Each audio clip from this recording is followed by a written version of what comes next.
Hi, readers. Before we get started on today's work on Lesson 6, can you believe we're on Lesson 6 already? I want to tell you what a great job you did with Lesson 5. I really enjoyed getting to read your work on the characters and which virtues you were seeing, and then examples of those in your packet work. So, nice job picking out virtue and writing about it so well in yesterday's homework. I look forward to continuing that work today on Lesson 6. Keep up the good work, everyone. You've got this. All right, scholars, our work on Lesson 6. We're starting with the vocabulary words. Right, touching column 1. Ready? Word 1 is Michigan. What word? Good. Michigan is one of the states that touches Canada. Word 2 is Kentucky. What word? Excellent. Kentucky is a state you might go through if you went from Michigan to Florida. So, scholars, both Michigan and Kentucky are states in the United States, just like Minnesota. Word 3 is crooked. What word? Right, crooked. Crooked is the opposite or antonym of straight. So, the opposite of a straight line is a crooked line. What would be the opposite of a straight arrow? Right, a crooked arrow. Word 4 is triangle. What word? Good. Remember, a triangle has 3 angles and 3 sides. Let's go through column 1 the quick way, back up to the top. Fingers ready. Michigan, Kentucky, crooked, triangle. Scholars, we're going to column 2. All the words have endings. Read carefully. Word 1 is foolish. What word? Good. Word 2 is dangers. What word? Excellent. Word 3 is rivers. What word? Well done. Word 4 is sharper. What word? Great. Word 5 is lakes. What word? You got it. Ooh, rivers and lakes, 2 different types of water. Let's go to column 2 and read it the quick way. Here we go. Ready? Foolish, dangers, rivers, sharper, lakes. Column 3 is orange. Word 1 is trout. What word? Good. Word 2 is daytime. What word? Yes. Do you remember the antonym or opposite of daytime? Did you say nighttime? Word 3 is below. What word? Good. How about the antonym or opposite of below? Above. Correct. Word 4, sprang. What word? Right. Remember, we learned yesterday that sprang is the past tense of spring. Right? The jack in the box will spring out when I crank it. Yesterday, the jack in the box sprang out when I cranked the handle. Word 5, neck. What word? Good. Let's do column 3 the quick way. Here we go. Trout, daytime, below, sprang, neck. Scholars, before we move to the next part, remember, if you want to practice or need to practice any of the words in the vocabulary section again, just press pause for a moment. Practice those words, and then resume playing this video. Column B is our information passage. Now, scholars, we are going to continue our reading about Henry and Tim today, but first, an information passage that's going to give us some facts about the sun and the earth. Touching the title, let's read that title together. Ready? The sun lights the earth. The sun shines all the time. But you can't see the sun all the time. Only half of the earth is in sunlight. You can see the sun if you're on the side of the earth that is closer to the sun. It is daytime on the side of the earth where you can see the sun. It is nighttime on the side of the earth where you can't see the sun. Scholars, touch the side of the earth that is closer to the sun in picture 1. Did you touch this side? So for people on that side of the earth, it is daytime. Touch the dark side of the earth in picture 1, like this.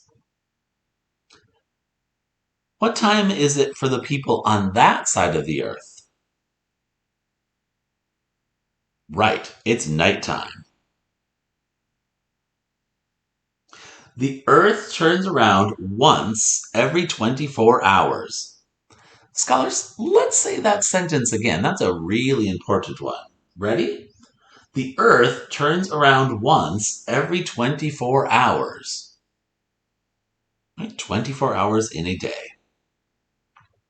If you lived on the equator, you would have one day and one night during that 24 hours. Let's look at picture 1 for a minute again, scholars. So find that person in the picture. You see that person right there? That person is on the equator, right below the United States. Touch that person in picture 2.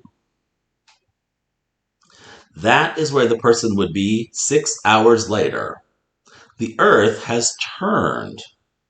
For that person, it is now sunset. You can see that person is still below the United States. So we've turned, right? It's rotating. Now find that person in picture 3. This is where that person would be another 6 hours later. The earth has turned even more. Now you can see that person is in nighttime. The person's still below the United States, but the earth has been turning. Find picture 4.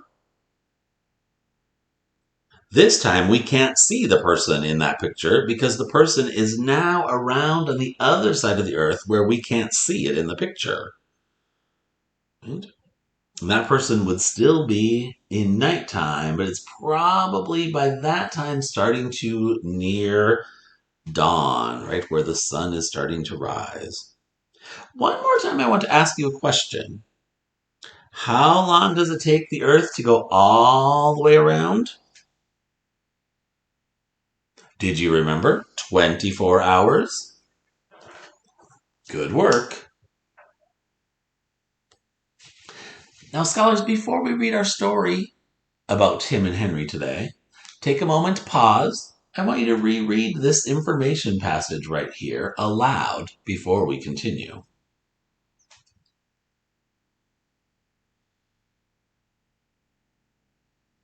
How did you do with the information reading? I hope it went well.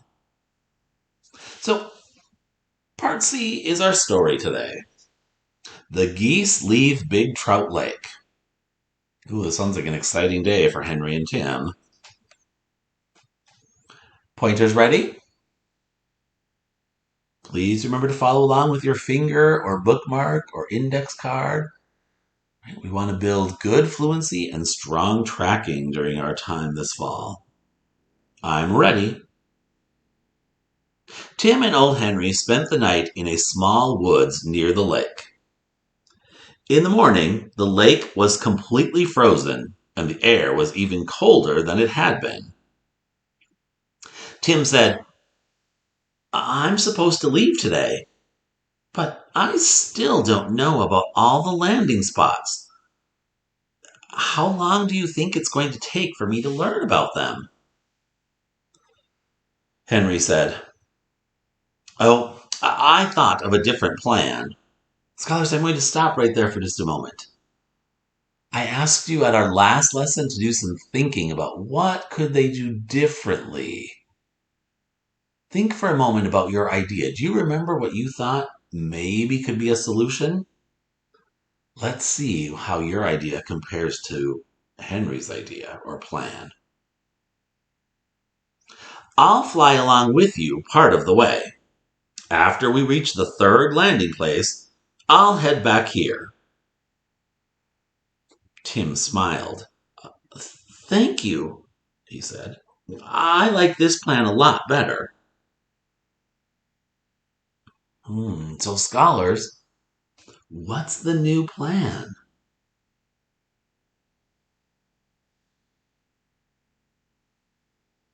Right. Henry is going to fly with Tim for the first part of the trip, the first 3 landing places. "Well, let's get going then," Henry said. "And remember to follow all the directions I honk out." "I will," Tim said. And the 2 geese took off, circled above Big Trout Lake one time, and then headed south. Old Henry led the way, and Tim followed. But Tim got tired after the geese had flown about 60 miles. As they flew over a large lake, Tim said, "Let's land down there for a while. I see a few geese near the shore." So, scholars, I'm holding that spot for a minute and checking in with a couple of things. How far had they gone? 60 miles is correct. And who was tired? Did you remember it was Tim? Good. Old Henry laughed and said, "Oh, never land where you see only a few geese. You'll find out they are not real geese at all. They are fake geese that hunters use to make other geese think it is safe to land there. But most of the geese that try to land there will get shot." "Well, where can we land?" "2 kinds of places are safe," Henry said. "One kind of safe place has hundreds of geese on the water. Another kind of safe place has no geese on the water." Then Henry said, "Pick a safe place for us to land." So, scholars, can you remember the 2 kinds of places that Henry said are safe?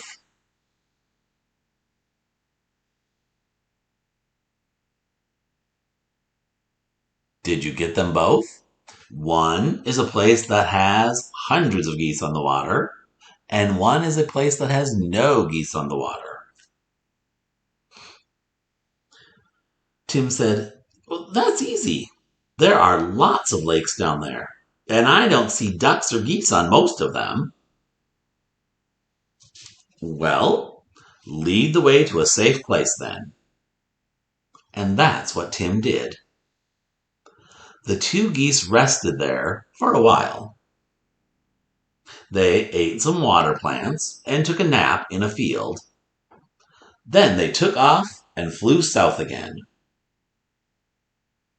A few hours later, the 2 geese flew over the landing place where they would spend the night. Old Henry didn't say anything about where they were. He wanted to see if Tim would recognize the place. He didn't. Henry asked him, "Do you see anything interesting down below us?" Tim looked at the trees, the pond, and the two barns in the field. Then he said, "No, what's interesting down there?"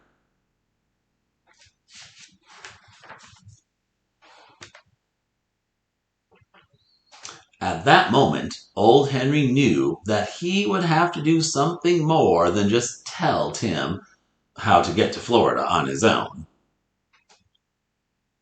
So, scholars, what just happened that made Henry change his mind? Think about that for a moment.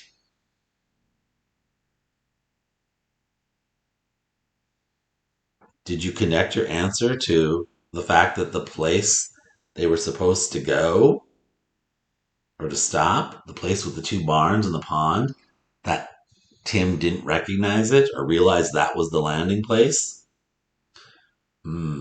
That seems like a pretty important thing, doesn't it? So, Henry realized at that time he has to do something more.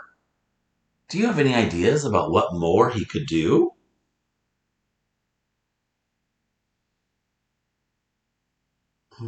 Let's find out. The geese landed near the barns. They were empty except for some mice that lived in them. Something didn't smell right to Henry, however. Something told him to get out of this place. Just then, a red fox sprang from the grass and charged toward Tim.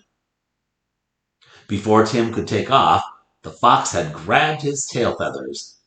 "Help!" Tim yelled. Old Henry put his head down and charged at the fox. He bit the fox on the neck and ears. The fox tried to attack old Henry, but old Henry kept biting the fox until it ran away. So, scholars, did you notice that up here in our illustration? We have a very detailed illustration of that scene, that moment. Wow. So there were mice in the barn and a fox out in the grass. And at first, scholars, who did the fox attack? Right, Tim. And then who attacked the fox? Exactly, it was old Henry. Henry looked at where the fox had grabbed Tim to make sure that Tim was not hurt. Tim was all right. Then old Henry said, "That was a foolish fox. I guess she doesn't know that a full-grown goose is a much better fighter than a fox." What Henry didn't tell Tim was that an old goose that tries to fight a fox might hurt itself. Old Henry had a very sore wing. Uh-oh. He was glad that he wouldn't have to fly until the morning. Tim and Henry walked all around to make sure that no other dangers were near the barn. Henry told Tim, "I think it will be safe here if we spend the night in one of these barns." And that's what the geese did. So, scholars, as we end today, it's important to remember that old Henry has a sore wing and that they are stopping for the night and going to sleep in one of the barns. All right, let's take a quick look at your packet for today in just a moment. First, this is a good time. Remember, pause. And I invite you to read the story aloud to someone. Right? Good luck.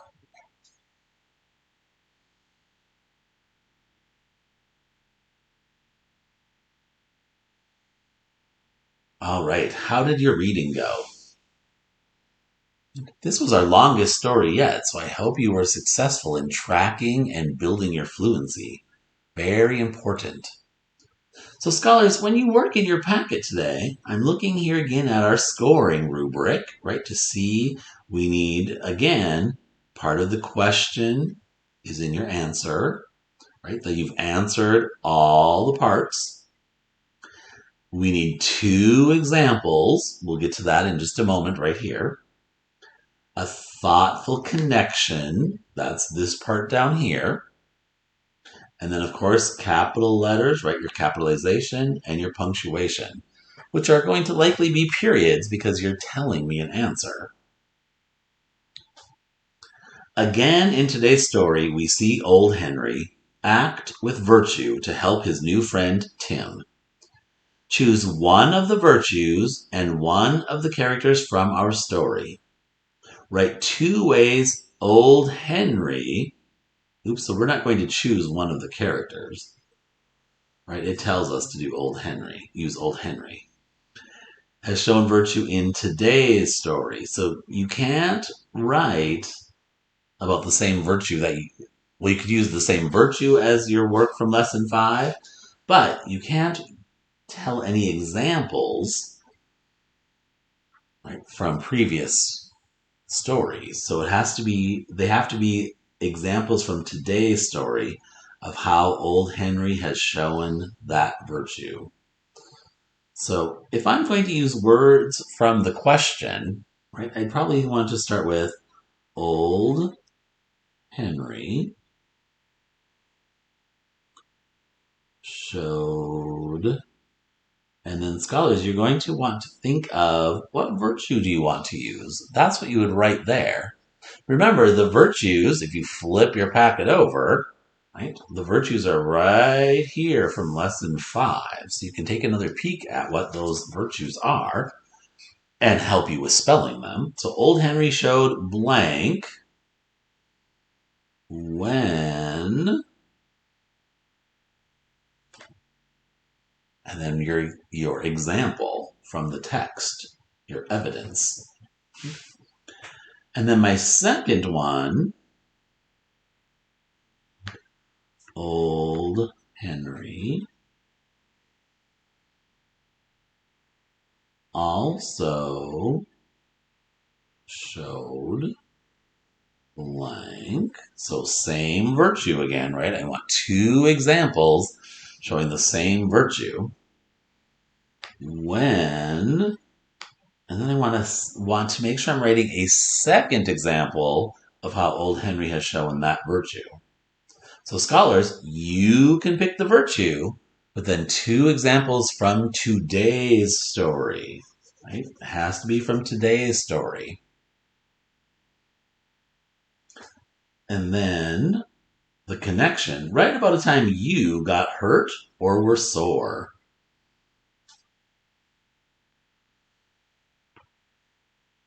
One time I was sore was when. Right? That would be a way you could start that answer with words from the question.